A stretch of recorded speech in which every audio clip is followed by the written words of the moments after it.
Hello दोस्तों, रीनव vlog में आप सभी का स्वागत है।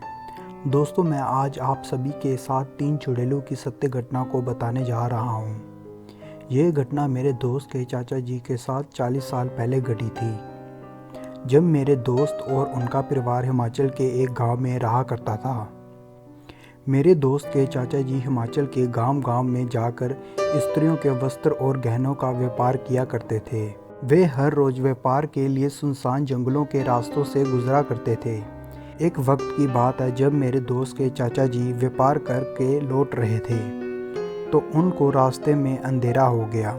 अंधेरे में सुनसान जंगल से गुजरते हुए उनको ऐसे लगा कि उनके पीछे कोई परछाई चल रही हो, और वह बिना पीछे देखे चलते रहे। कुछ दूरी सुनसान जंगल में चलते हुए घुंघरूओं की आवाज़ उनको सुनाई देने लगी।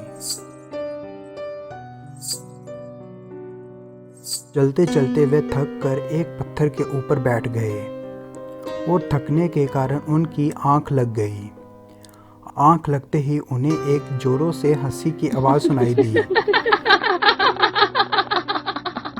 आवाज़ सुनते ही उनकी आंख खुल गई, और उन्होंने देखा कि उसके सामने 3 बहुत ही सुंदर स्त्रियां खड़ी हैं, जो उनकी तरफ देखकर हंस रही थी। उन स्त्रियों ने उनसे शादी के जोड़े और गहनों की मांग करने लगे, और वह चांदनी रात में उनको शादी के जोड़े और गहने दिखाने लगे।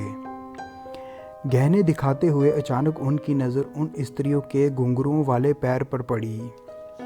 उनके उल्टे पैर देखकर वे पसीना पसीना हो गए, और मेरे दोस्त के चाचा जी को मालूम चल गया कि ये तीनों स्त्रियां चुड़ैल हैं, और वह घबराते हुए उन चुड़ैलों को शादी के जोड़े और गहने दिखाने लगे।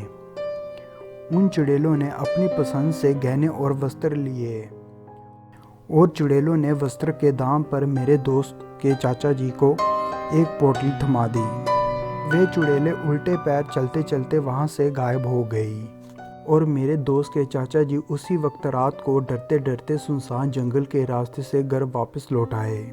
और सुबह जब मेरे दोस्त के चाचा जी ने उन चुड़ैलों की दी हुई पोटली को खोला, तो उसमें राख के अलावा उन्हें कुछ नहीं मिला, और वह कई दिनों तक बीमार हो गए।